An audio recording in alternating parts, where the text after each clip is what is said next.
নমস্কার, আমি হর্ষজিৎ মজুমদার, সহ কৃষি অধিকর্তা, মন্তেশ্বর ব্লক।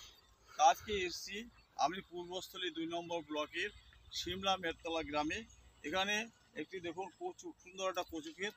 এই যে কচু গাছের পাতাগুলো দেখুন এইভাবে নষ্ট হয়েছে, এটা রোগের কারণও হয়েছে। তাই এইটাকে আমাদের নিয়ন্ত্রণ করতে গেলে যে একটা আমাদের ওষুধ প্রয়োগ করতে হবে। সেটা হচ্ছে, এটাকে নিয়ন্ত্রণ করতে গেলে আপনাদের যে ওষুধটা দেওয়া দরকার সেটা হচ্ছে কার্বনডাজিম এবং ম্যাঙ্কোজেবের মিশ্রণ সাব বা কম্পেনিয়ান, সেটা প্রতি লিটার জলে 2.5 ml করে স্প্রে করবেন।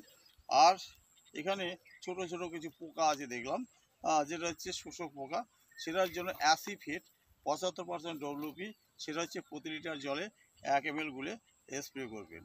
আর আপনি এই যে গাছগুলো দেখছেন, কচু গাছগুলো, এখানে দেখছেন এই যে মাটি দিয়ে এখানে দাঁড়া টেনেছে, এইখানে কিন্তু কচুর গাঠিটা হবে, আমরা ওটা গাঠি বলি। তা এইটা করবে কি, এইখান থেকে মাটিটা সরিয়ে দিয়ে ওই ছোট ছোট যে কচুগুলো আছে শাখা টাইপের, ওইগুলো কিন্তু বাজারে বিক্রি হবে। এটা বাজারে যখন নতুন সবজি হিসেবে হয় তখন 40 থেকে 50 টাকা থাকে, কিন্তু 20 টাকা কেজি সবসময় থাকে। এটা খেতে খুব সুস্বাদু, বিশেষ করে জিওল মাছ দিয়ে রান্না করলে খুব ভালো হয়। তা এই যে প্রায় এখানে 1 বিঘা জমি হবে, এই 1 বিঘা জমি থেকে আপনার মিনিমাম 4 থেকে 5 টন যদি কচু উঠবে।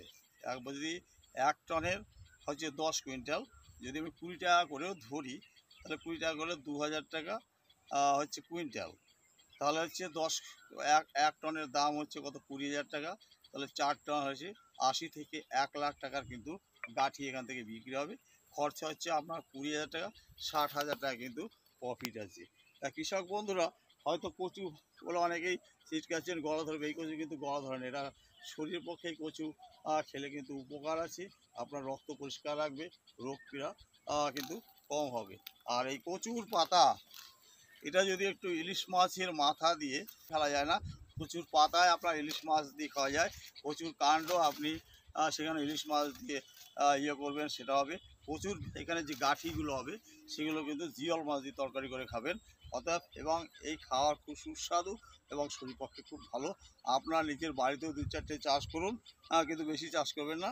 কচু কিন্তু একবার চাষ করলে সেটা মরে না, বাড়ির চারপাশে বিশাল জঙ্গল হয়ে যাবে। এই বইটা আপনারা কলেজ স্ট্রিট থেকে সংগ্রহ নিতে পারেন, মেহনতি প্রকাশনী। বইটার নাম হচ্ছে আধুনিক কৃষিকতা। এটা আমার এই লেখা, 2014 সালে এটা প্রকাশ করেছি এবং পশ্চিমবঙ্গ সরকার অনুমোদিত। নমস্কার, সবাই ভালো থাকবেন।